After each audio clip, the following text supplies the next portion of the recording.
Yeah, this is Charlotte Douglas, and I know she's a first-term Arkansas State representative, Crawford County, Sebastian County, what other, you have some of another county? I know, I just Just had them two. eastern parts of both of those. All right, but she's gonna kind of bring us up to date on what happened in this last session. She and I are on the same page with what happened, so go to it, Charlotte. You want a mic? I got a mic. I think I'll be all right. If they can't hear me, let me know. Listen hard. I'll put my teacher voice on. So, Bob said that you guys might have some questions about a couple of things that transpired during the legislative session.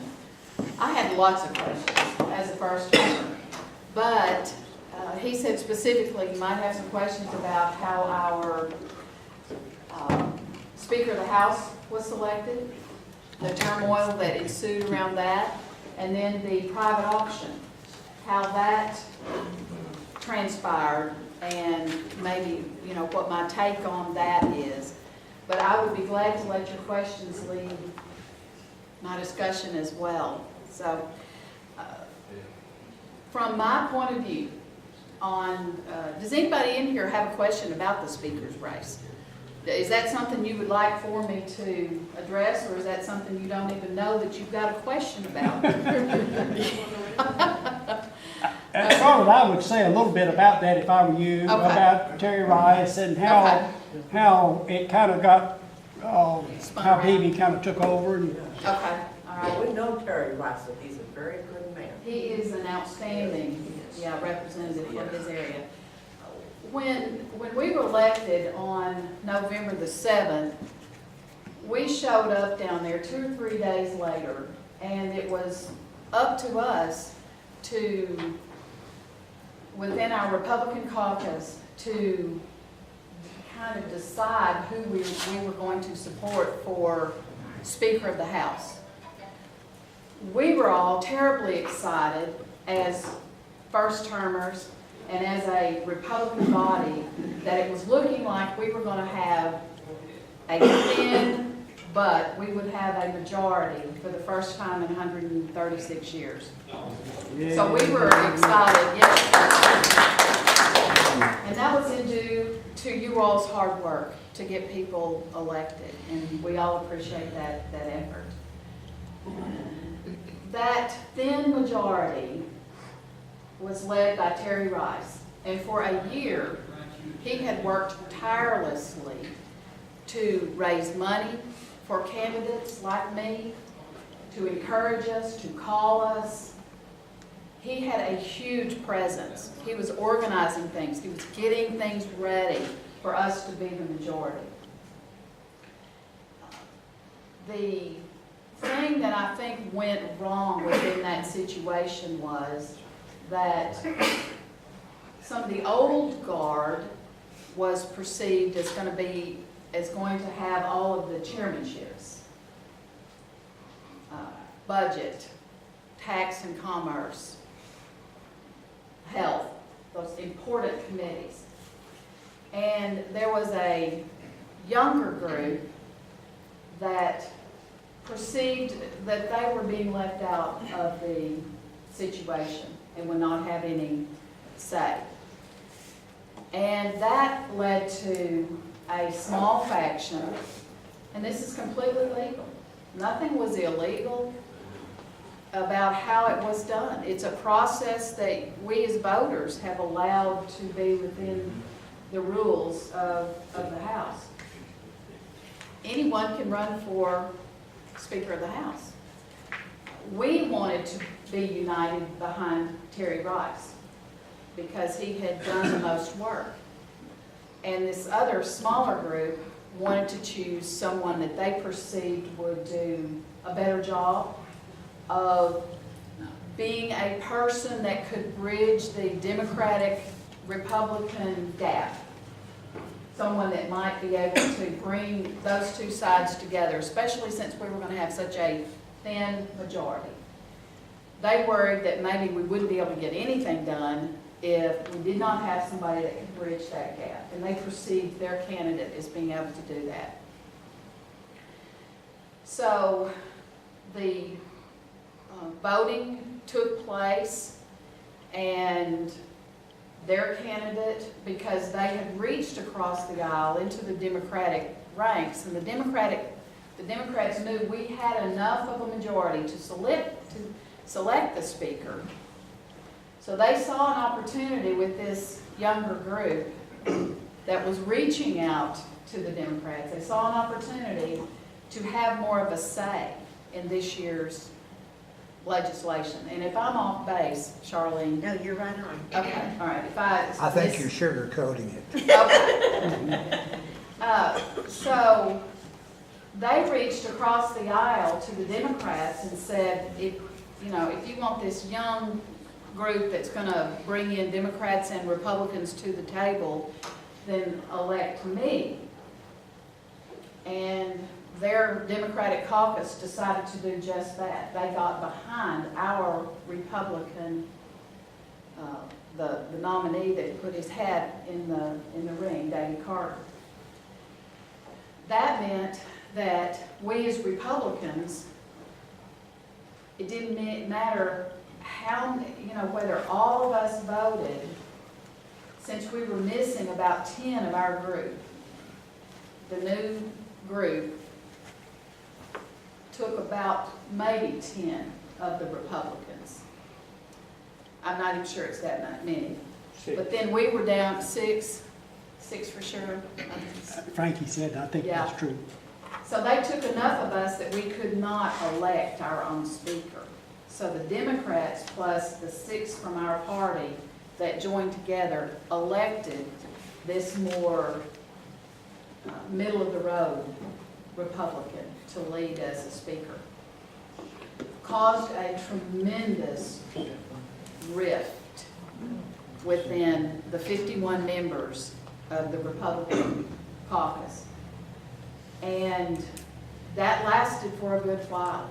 There, all the committee nominations, if you had, like for me, I was very vocal. I was for Terry Rice because I saw him as uniting our Republican caucus and not splitting us. And those that were very, very vocal for Terry Rice, we pretty much got put on the back seat of the bus.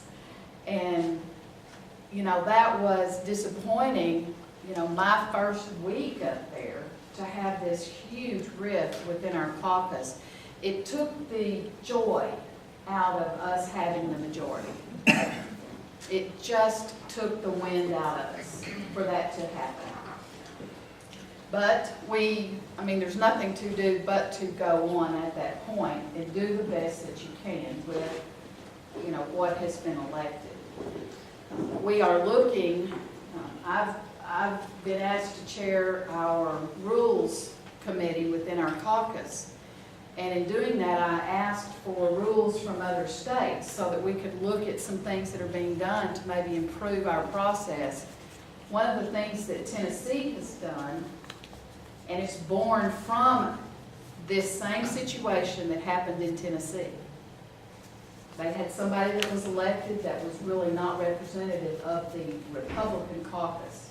It was more of a middle of the road. And they put into their caucus rules that the caucus would elect by popular vote one representative to run as speaker. And if you did not back that nominee, then you would not get money from the caucus. And that's something we're looking at maybe putting into our caucus so that we can get together, we can hear from you guys, and by popular vote from our caucus, we can nominate our representative that will be, voted on for speaker. And, there's nothing in the rules that says someone else can't run or that you have to vote for that person, but if you do not vote for that person, and it would have to be a public vote, then you would pretty much be voted out of the caucus and would not receive money from the Republican, caucus. Don't know if that's going to fly, but that would be something that may be pushed because of that situation.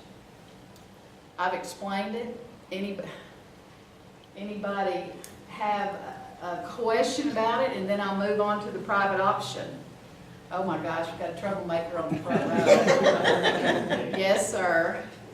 Can you name these backstabbers? Yes.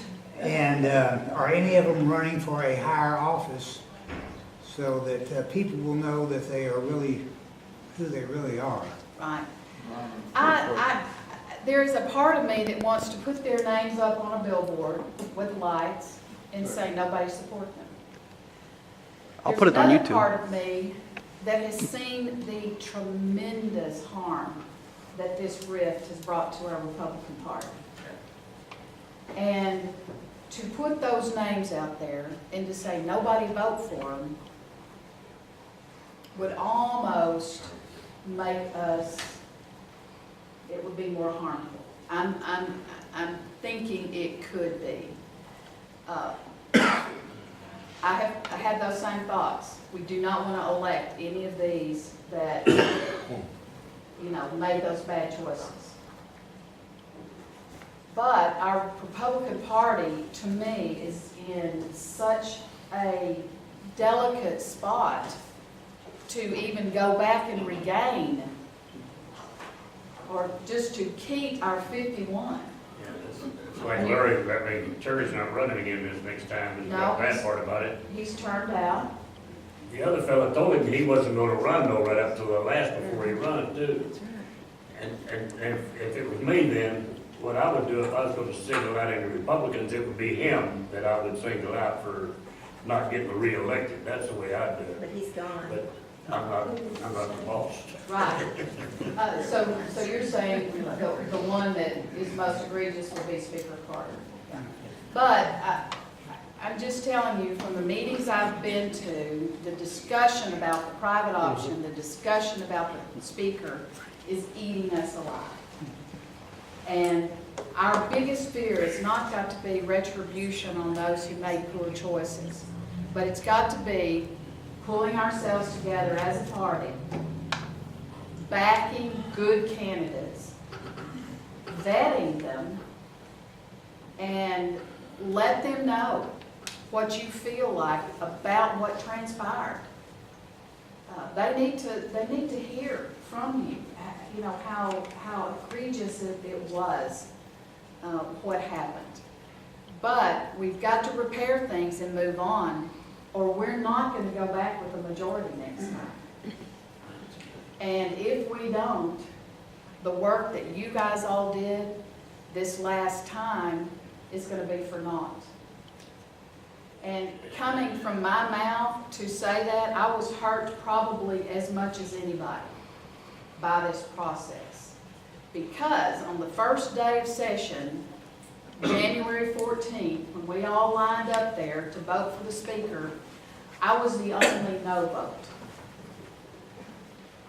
I thought that was the time to show our philosophy of what had happened, and everybody else said, no, it's just you don't show your vote at that time. Well, I voted no, and that caused me even more pain and injury. I turned around to somebody said, hey, you voted no, you voted no. And I said, yeah, I meant to vote no. It was wrong 2 months ago, it's wrong today. And while I had my back turned, someone changed my vote. Oh. And then they called for the end of the vote. So it was, who knows whether that was meant to be that way or not, but that's what happened. And my one no vote, though, even though it was changed, got me into a lot of hot water and gave me a little bit of a bad start with our new leadership. So, yes, sir. So how are we supposed to tell those people how we feel if we don't know who those people are? Well, I would say that several of you think you have a list, and, that could be, I don't know that It's I would. public record, isn't it? No. I don't know that it's public You can record. check with me, I can tell you. I know. I just feel you're being way too nice about it. She is.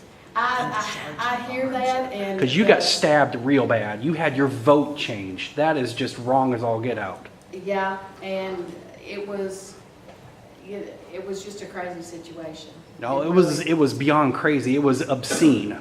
That was one degree, so that- Yes, sir. I don't know why you think we may not have them And so when she had her back, majority next push it time. yes I think, I mean, what's the serious?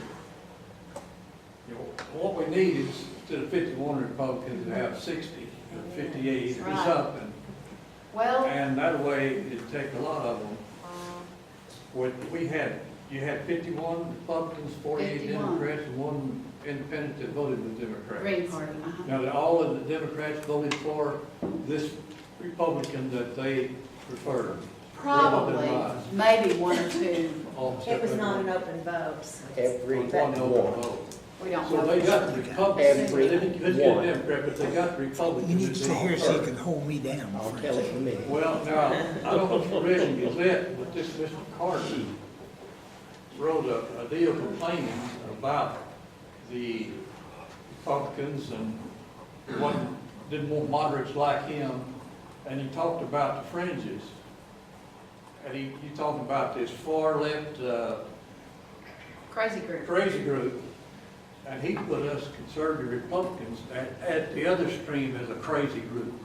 I mean, it's in the Gazette, and I mean, he wrote it up, he was, I mean, that's. Charlene and I were in a meeting where he verbally said, you know, he had to step in and change things during the session because we were voting on all of these ultra-conservative, right-wing Yeah, he's ideas, putting a certain guns, bucket right in with this extreme guns and left, abortion. radical, crazies, as you say. So he really, I mean, he's a Republican in name only. I mean, he's done the Republican Party more harm than any Democrat could. Well, and I think, So, and he knows now that he said, only how he can get the moderates, and they've not even moderates and Republicans, very many according to him, enough to get him elected. But I mean, it's a shameful thing, what he did. You might go ahead and talk, I'm sorry. yeah, a couple more short Sam? questions, and then I'll give a little bit of a spiel about the private office. This is a little bit off track, but I want to get something, I can ask a quick question. How is the Republican Party getting together down there and talking about, hey, what's our game of attack? Why don't we say, let's elect people that have owned and run a business, that have served their country, and have paid some big-time taxes. And then I think a lot of people will say, hey, these people are qualified to do this. I don't want somebody operating on my heart that's never been to med school. I don't want to get on a plane with somebody to fly me somewhere. I wouldn't know the pilot, but as an Well, we example, have- and fly me yeah. somewhere that's never been to flight school. I see your point. I don't want a mechanic working on my Hummer that doesn't know a hacksaw from a socket set. I mean, you know, if you're going to be in government down there, you need to know something about government. And you've got poor people, rich people, people in the middle, unemployed, well-employed. You've got to please them within bounds. It can't be a gimme state or we're going down the tubes. Well, the way that Arkansas and you as the voters have set up our system, we are called citizen legislatures, and especially in the House, because they gave us 6-year terms, and there were 6-year term limit and then 2-year terms. They purposed that we would be close to the people and that we would be just from a mix. And the ballot initiative that you will see in the next ballot cycle, 14, will allow us to keep 2-year terms, but we will be able to spread our term limits up to 14 or 16? 16.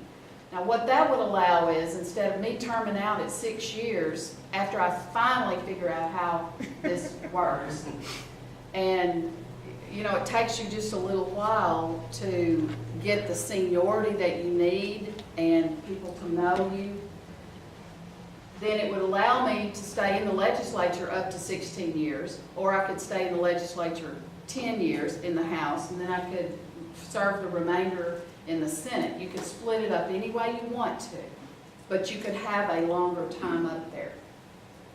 I think that would serve our districts well, because we could get more seniority. We could possibly bring more money back to our districts.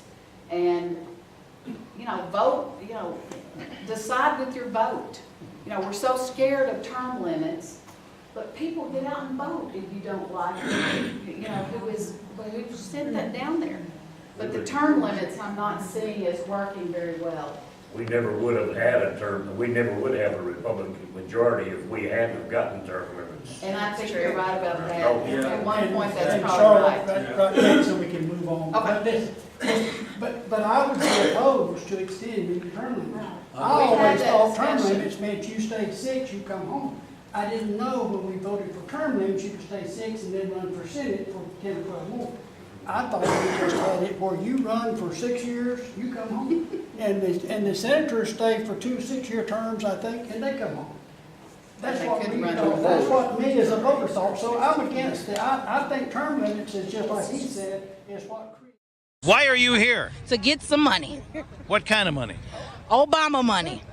Where's it coming from? Obama. And where did Obama get it? I don't know, his stash. I don't know. I don't know where he got it from. But he giving it to us to help us. We love him. We love him. That's why we voted for him. Obama. Charlotte, if you Okay. would, please, and but first off, tell us what the private option is, because some of these folks may not know. And then talk about how that came about, please. And I'm not an expert, and one of the reasons why I'm not an expert is because the private option was the brainchild of a group of conservative Republicans that I believe were honestly trying to figure out a way to use Obama's money to do something good. Now, there are some people that don't want to believe that about that, because Charlotte, let me, I'm sorry. I'm being too nice. One of my bad habits is, when you say Obama money, where does Obama get money from? Obama money. Where's it coming from? Obama. And where did Obama get it? I don't know, his stash. I don't know. And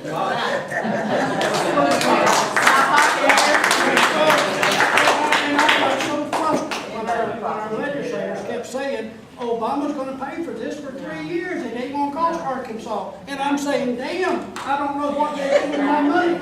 And I guess Detroit sends them money for us. Or- That's why Detroit's bankrupt. Yeah, okay, I'm sorry, but that's, I hate to hear that term. Yeah. It ain't Obama money, folks, it comes from you folks right out here, and we need to make sure. But what had happened is, Obamacare was voted in, whether we like it or not.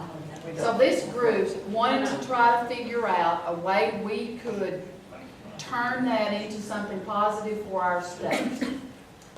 I don't think they did it. There was a bunch of us that did not believe in the plan that they came up with. It was hard to understand the plan as it developed. And then we told them over and over and over, we want at least 10 days with the bill before we have to vote on it. It was introduced on a Tuesday or Wednesday. It hit the floor. We had maybe seen some rough drafts of it, maybe a day or two ahead, and I'm letting Charlene check my facts on this. And then we were asked to vote Thursday. After us saying, we want 10 days. Well, to me, that spoke of no transparency. That spoke of, we have some things here that you're not gonna like, so we're gonna rush the process. And the questions, the main questions that we were trying to ask were, how much is it gonna cost?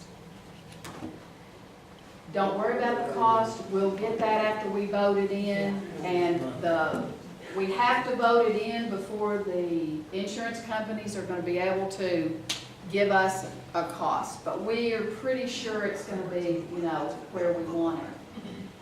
And people from this area that were pressuring me, sending me emails, calling me, and saying, please vote for that private option.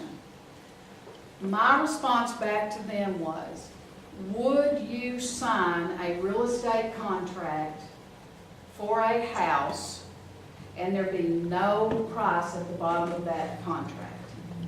And that's exactly what we were being asked to do. There was no specifics about the Good cost. Whether it was good or bad, you cannot, as a legislature, I can't spend your money irresponsibly like that and not know the details of the program. We asked for time to take it back to our districts, and they just did not want to give us time to do that. I think they ultimately, after we voted against it, the first vote, was we defeated it. Then they gave, what, a 24-hour period? I mean, the minute we had that vote at 9 o'clock when the session started, that thing failed. That gavel slammed down and said, we're in recess until tomorrow. So from 9 o'clock till 9 o'clock the next day, I would not doubt that there was $1 million put into lobbying Minimum. and trying to persuade. What they did was they had their target group. They knew who was probably could be persuaded. Could be bought. Bought. Let's use that. Right. Yeah. And I don't think that it was always money. It could have been things in their past that they brought up. It could have been their families that they were threatening. There were a lot of different ways that they chose to, try to get that vote. And then we voted the next day. I'll tell you the honest truth, I don't think Charlene and I were either one even approached. I wasn't offered anything, except I was told that the AARP would get me defeated. Yeah, no one spoke to me. So I think that they thought I was don't even spare it, don't waste your money on her. So I was a little bit put off by that. They could have at least bought you a lunch. I mean, I would have, taken some money and still voted no. But there were several that weren't approached, but they knew who to get to, and they got to them. And in honesty, it may not have been money. It may not have been these other things. It may have been they honestly thought that the private option would work. I can't read into people's minds and know what they thought. But these are the things that turned me against it. First of all, it was a blank check. We kept saying, how much, how much, how much? And they said, just vote it in and we'll figure that out later. Now we're finding out instead of maybe $400 per pound, per pound of flesh, some carriers are saying, no, this is going to cost me more like $600. And it's going up and it's going up.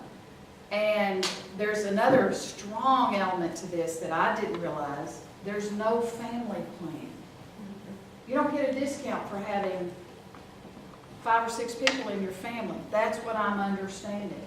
So it's going to be 600 times, 5 people in your family or 6 people, and there's no discount for a family. Oh, man. There are wraparound costs that we kept asking them about. The wraparound costs are when you have these insurance exchange. So let's take State Farm, for instance. Let's say they came in and were one of the insurance companies. They could say, we're going to offer a plan for $550 per person per month. Well, Medicaid, since this is Medicaid money, Medicaid is going to pay at the Medicaid rate. Well, is that going to be $600 a month? So who pays the difference between the $600 and maybe the $450 or the $400 that Medicaid would pay? That's called wraparound costs. And we wanted to know whether our state of Arkansas was going to be on the hook for that or whether it was going to be the federal government, which it makes no difference really. Thank you. But, in the short term, is Arkansas going to have to be on the hook for those wraparound costs?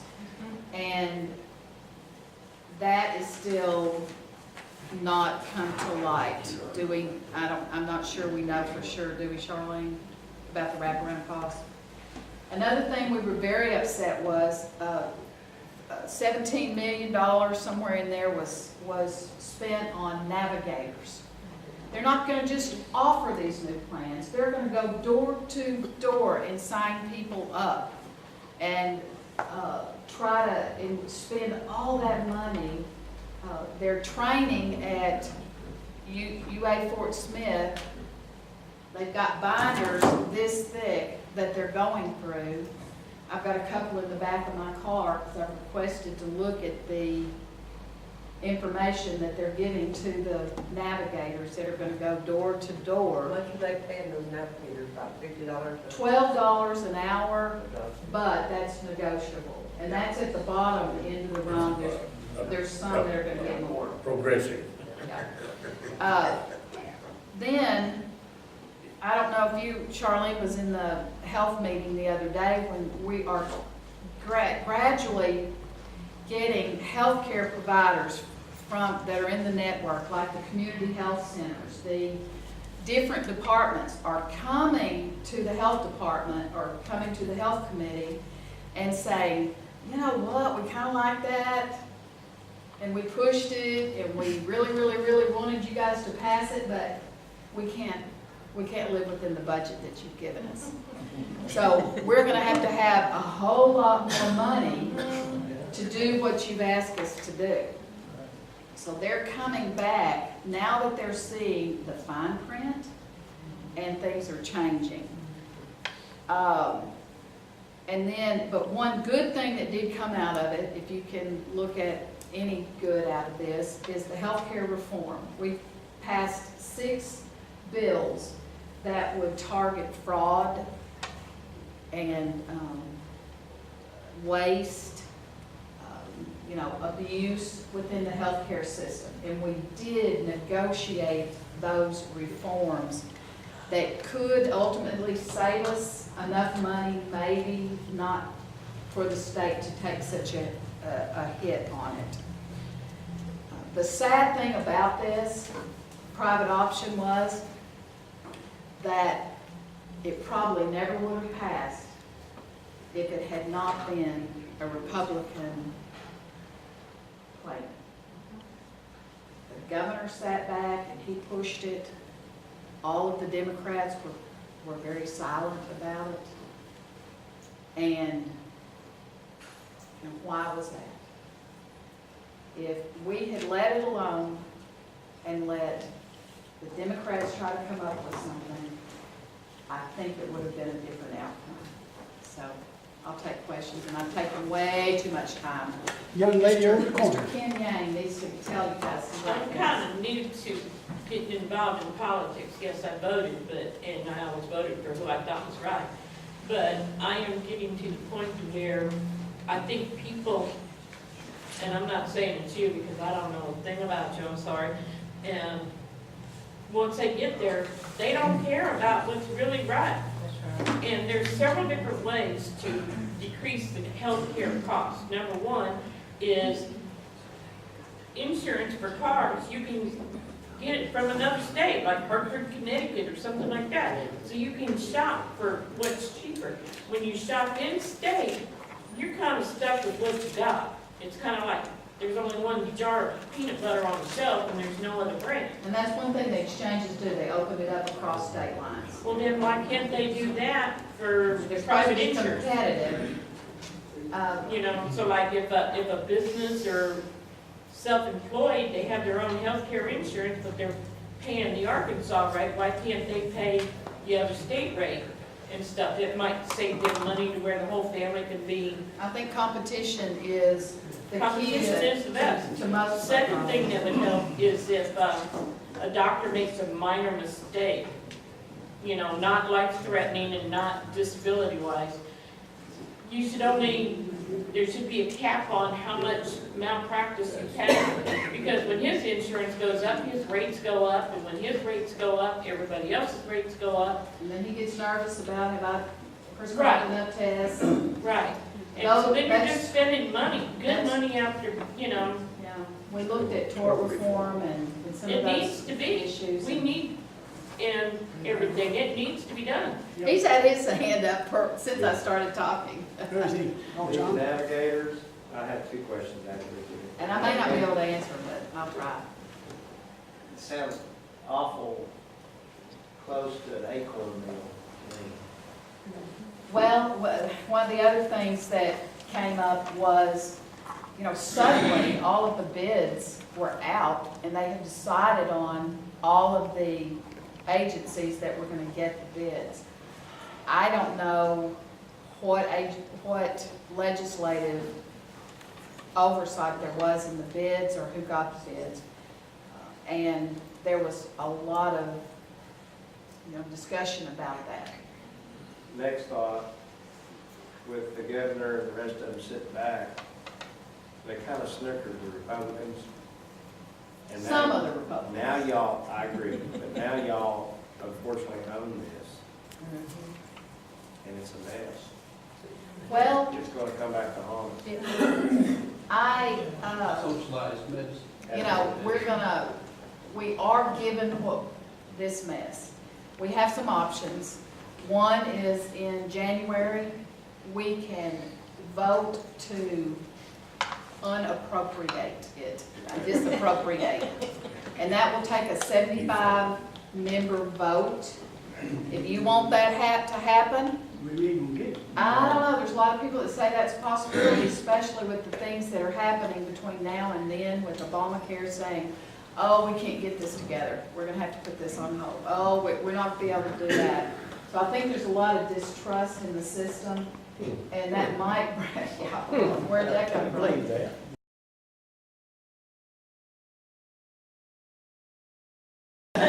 Ken, come on up. Thank you, Ken. And I've worked with Ken through family council. He is a man of integrity, and I hope you'll listen to him with an open mind. His age is not going to be a factor, I don't think. So, thank you.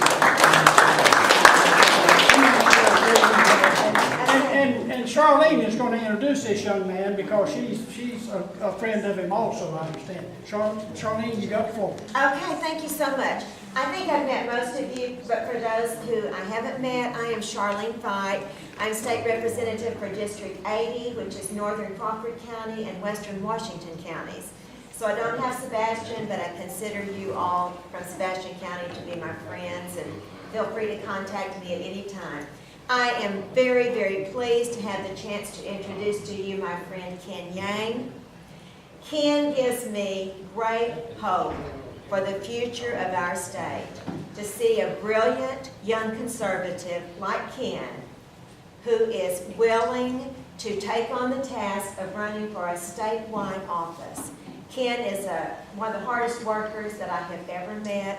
He's already been to 70 of the 75 counties, so you lost count, you know how many, to speak before people and get his platform out.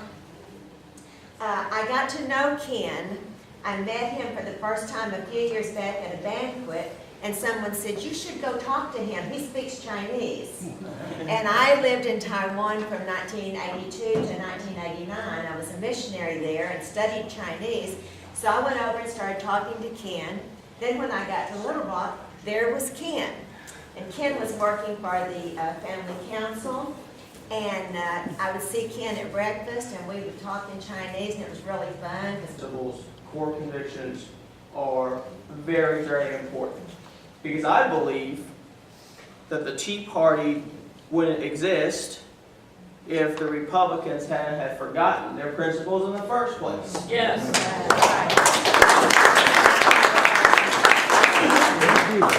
You wouldn't need the Tea Party Yes, if they... amen, amen. And I truly believe that this talk about being a centrist and being a moderate is absolute nonsense. And those people, probably would have been Democrats 10 years ago. That's right. But it's easy to get elected as a Republican now.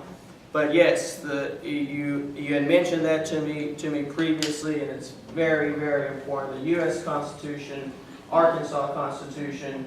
You abide by the Arkansas Constitution. You abide by the U.S. Constitution. Those should be the backbone of any conservative's platform. I believe in those things. When I first started running for state auditor and we wanted to know what the state auditor does. You know, we said, well, we'll just go online and look at the auditor's website. I said, no, let's look at the Arkansas State Constitution and see what the auditor does in there. And that's the best place to look. Y'all are also collecting signatures to repeal the... Some of us are for the repeal. Yes, and you guys are working hard to do that. I won't mention that, you know, my opponent voted for the private option, but let me come. I appreciate Representative Fite's endorsement. I've been endorsed by Senator Brian King already also. Nick Staley, who's a board member of Arkansas Cary, has also endorsed me. So we have great momentum going. It's an important office. It will allow us to have the majority of the election commissioners. If we have 4 of the 7 constitutional offices, the party that has 4 of the 7 has the majority of the election commissioners. I'm sorry, don't they have to be, who is on the election commission, the governor, the state attorney No, general? yes, but I meant the election commissioners for each county. So every party, you have 3 election commissioners for it. I didn't know that. Yes, I thought sir. it covered the governor, the attorney General general, Secretary of State. and secretary of state. Yes. I thought if those, ever who had the They draw the majority of districts. those got to pick. No, sir. It's the majority party Of of the 7. Yes, it used to I didn't be. know that. Do you know that? It I used to didn't know be that, just Tom. the governor, and then when Republicans won, the Democrat legislature changed the rules as they like to do.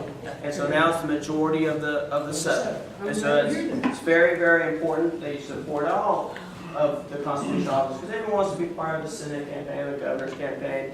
When I call someone and say, I need you to donate to the auditor's campaign, they're like, excuse me? But it's very, very important, and I appreciate you guys for having me, and thank you guys so much.